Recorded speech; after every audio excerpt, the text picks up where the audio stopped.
నాకు నిజంగా చెబుతున్నాను, మామూలుగా కనుక ఈ అమ్మాయి తెలియడం మాత్రమే అయి ఉంటే, లేదు ఈ పొయిటస్ కనుక కేవలం ఒక రచన చేసి దానికి సంబంధించిన పుస్తకాలను రాయడం మాత్రమే అయి ఉంటే, లేదా నాకు ఎక్కడో ఒక ఇన్స్పిరేషన్ లేకపోతే నావల్ ఇన్స్పిరేషన్ అనేది మాత్రమే ఒక సమయం అయి ఉంటే ఒక ఎపిసోడ్ చేసి ఉండేవాడు కాదు. ఇందులో ఆమె ఒక పొయిటిక్ స్టాండర్డ్ కూడా తీసుకురావడం ఇక్కడ చాలా కీలకమైన విషయం. ఎందుకు చెప్తున్నానంటే, రాబోయే కవయిత్రులు ఎవరైనా, కవులు ఎవరైనా, యువ కవులు ఎవరైనా, నవ కవులు ఎవరైనా ఉంటే దయచేసి పుస్తకాలు చదవండి. చదివిన పుస్తకాల నుంచి ఆర్ద్రతను అర్థం చేసుకోండి, శబ్ద సౌందర్యాన్ని మనం ఫాదర్స్ డేలు, మదర్స్ డే లాంటివి జరుపుకుంటాం. ఫాదర్స్ డే నాడేమో నాన్నల్ని, మదర్స్ డే నాడేమో అమ్మల్ని మనం కీర్తిస్తూ పద్యాలు, పాటలు పాడేస్తాం, కవిత్వం రచించేస్తాం. కానీ ఫాదర్స్ డే అనేది అమ్మకు ఇవ్వడము అనే ఒక కొత్త కోణం ఇక్కడ ఫణిమాధవి కన్నూజి చేశారు. అమ్మకే ఫాదర్స్ డే. ఎవరి అమ్మ? ఆ అమ్మే ఫాదర్ అయిపోయిన విధానం ఏంటి అని చివరికి అర్థమవుతుంది మనకి.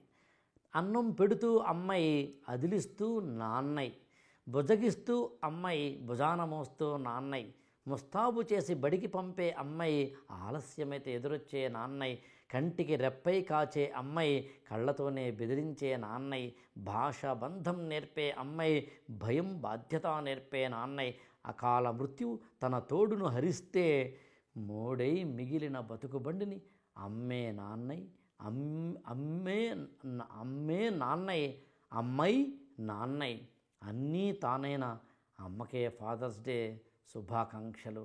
అమ్మకు జేజేలు, ఒంటరి అమ్మలందరికీ జేజేలు. ఇది బహుశా నాకు తెలిసి అమ్మకి ఫాదర్స్ డే అనే కొత్త కోణం కవిత్వానికి కావలసిన నూతన దృక్కోణం. గాంభీర్యాన్ని పట్టుకునే ప్రయత్నం చేయండి.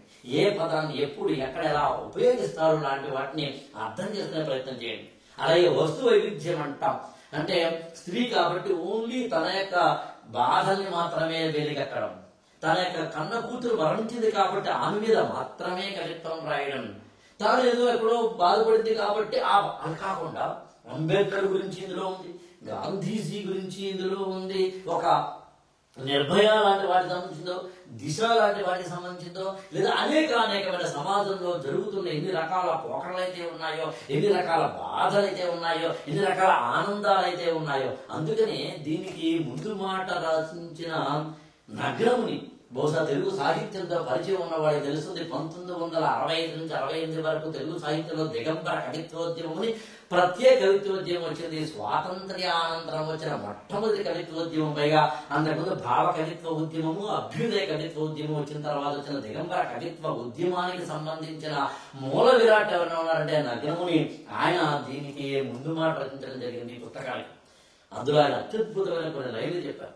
అందుకే నగ్నముని గారు దీనికి ముందు మాట రాస్తూ చెప్పిన మాట ఏంటంటే, జీవితం అనేది ఒక పుష్పం అయితే ఫణిమాధవి కన్నూజిక కవిత్వం ఒక పూలవనం. జీవితం అనేది పగపట్టిన పాము అయితే ఆ పాము పడగ మీద దగద్ధాయమైన మణి ఈమె కవిత్వం అన్నారు. నిజమే, జీవితం అటు పూలవనంలాగా ఉంటుంది, పుష్పంలాగానే ఉంటుంది, పగబట్టిన పాము అవుతుంది. ఎప్పుడు ఏదైనా యుద్ధరంగంలోకి మనం ఎలా వెళ్ళామన్నది పాయింట్. కవిత్వం తాలూకు ప్రయోగాలు, కవిత్వం తాలూకు ఆర్ద్రత, కవిత్వం తాలూకు ఒక ప్రయోజనం, ఇవన్నీ నెరవేర్చిన చక్కటి పొయిట్రీ అని నేను నమ్మాను కాబట్టి, నాకు ఇష్టమైంది కాబట్టి నేను కూడా మిమ్మల్ని దీన్ని చదవమని అంటున్నాను. ఫేస్ ద బుక్ అనే ఈ 2.0ని స్టార్ట్ చేయడానికి, రీస్టార్ట్ చేయడానికి, సెకండ్ వెర్షన్ అనండి, సెకండ్ ఏదో సిరీస్ అంటాం కదా అలాంటిది, కానీ స్టార్ట్ చేయడానికి నన్ను మళ్ళీ ఇన్స్పైర్ చేసిన బుక్ గాను, నేను మరింతగా బాధ్యతాయుతమైన పుస్తకాలను చెప్పడానికి కావలసిన ఉత్తేజాన్ని, ఉత్సాహాన్ని కలిగించిన పుస్తకంగాను నేను దీన్ని నమ్ముతున్నాను. కాబట్టి కవిత్వం అనేది యాక్చువల్గా ఏంటంటే ఒక చమత్కారంతో కూడి ఉంటుంది. ప్రయోగాలు చేయాల్సి వస్తుంది, చేయాల్సి కాదు, కవిత్వం అంటేనే ఒక ప్రయోగం. నిప్పు లేనిదే పొగరాదు, ఇది మనం ఆల్రెడీ ఎప్పుడో విన్న ఒక సామెత. అలాగే అదిగో పులి అంటే ఇదిగో తోక అంటారు, ఇది సమాజంలో ఉన్న ఒక ధోరణి మీద ఉండే సామెత. ఈ సామెతల్ని ఈ కవయిత్రి ఎంత బాగా ఉపయోగించిందో చూడండి. పొగకి నిప్పక్కర్లేదు, అంటుకోవడానికి గాలి వీచక్కర్లేదు. నాలిక పైన పుట్టే ప్రతి అబద్ధం పులి కంటే ముందు తోకతో పునరుద్ధానం. ఒక తెలుగు సామెతని చాలా కొత్త ప్రయోగంగా మనందరం కూడా అబద్ధాల వెంట ఎలా పరిగెత్తుకుంటూ వెళ్తామో, ఎలా వెళుతున్నామో అనే దాన్ని చాలా అందంగా చెప్పిన ఒక అభివ్యక్తిది మీ ముందుకు తీసుకురావడం జరిగింది. తన జీవితంలో కలిగిన ఒక విషాదాన్ని ఆసరాగా చేసుకొని దాంట్లోనే తలమునకలైపోతూ బాధపడిపోతూ కళ్ళ కింద నల్లటి చారలు తీసుకుంటూ డిప్రెషన్లోకి వెళ్ళిపోయి జీవితాన్ని బరువుగాను విపరీతమైన భారంగాను మోస్తూ తన జీవితాన్ని చివరికి అంతం చేసుకోవాలి అనంత ఆత్మహత్యా సదృశమైన భావనని పొందే ఈ రోజుల్లో ఒక పుస్తకము, ఒక అక్షరము మన జీవితాన్ని మారుస్తుందని, ఒక వ్యక్తి లేకపోతే ఆ వ్యక్తి తాలూకు ప్రభావము మన మీద ఉన్నప్పుడు మన జీవితాన్ని మరింత అందంగా మలుచుకోవచ్చని, ఏదైనా సరే మొక్కలను లేదా పుస్తకాలను లేదా ప్రకృతిను ప్రేమించడం ద్వారా ఎవరో ఎప్పుడో ఎక్కడో ఒక కవో ఒక రచయితో రాసిన ఒక పుస్తకం తాలూకు